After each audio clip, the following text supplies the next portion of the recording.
ఇటీవల కాలంలో కేంద్ర ప్రభుత్వం ఏదైతే 3 చట్టాలను రూపొందించిందో మార్కెట్లకు సంబంధించి, కాంట్రాక్ట్ వ్యవసాయానికి సంబంధించి, తర్వాత ఎసెన్షియల్ కమోడిటీస్కి సవరణ తీసుకొచ్చిన చట్టం ఉందో, ఈ మూడిటి మీద పెద్ద ఎత్తున రైతు ఉద్యమం నడుస్తున్న ఈ నేపథ్యంలో సుప్రీంకోర్టు ఈ అంశంలో ఇంటర్వ్యూన్ అయ్యి ఈ 3 చట్టాల అమలుని తాత్కాలికంగా నిలిపివేయటం జరిగింది.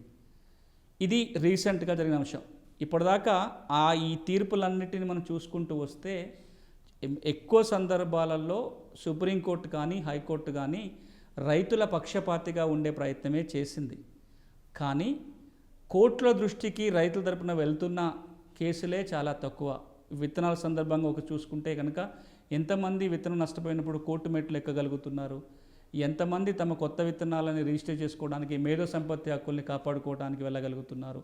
అంటే రైతులకి అనుకూలమైన చట్టాలున్నా, ఈ రైతు అనుకూలంగా ఉన్న చట్టాలపై వస్తున్న కోర్టు తీర్పులకు కూడా రైతులకు అనుకూలంగా ఉన్నా సరే అవగాహన లేకపోవటం వల్ల, ఒకవేళ కొద్దో గొప్ప అవగాహన ఉన్నా కోర్టు మెట్లెక్కే శక్తి సామర్థ్యాలు లేకపోవటం వల్ల ఈ దేశంలో చట్టాన్ని వినియోగించుకోవటము, కోర్టులకు వెళ్ళటం మీద ఉన్న ఒక భయాందోళన కారణమై ఉండొచ్చు. రకరకాల కారణాల వల్ల చట్టాల ద్వారా లబ్ధి పొందే ప్రయత్నాలు చాలా తక్కువగా జరిగాయి. ఇప్పటికైనా రైతాంగం చట్టాలను వినియోగించుకోవటం, తమకు కష్టం కలిగితే, తమకు నష్టం జరిగితే తమ హక్కుల్ని కాపాడుకోవటం కోసం కోర్టులు మెట్లెక్కే ప్రయత్నాలు ఎక్కువ చేసినట్లయితే మరింతగా లాభపడటానికి అవకాశం ఉంటుంది.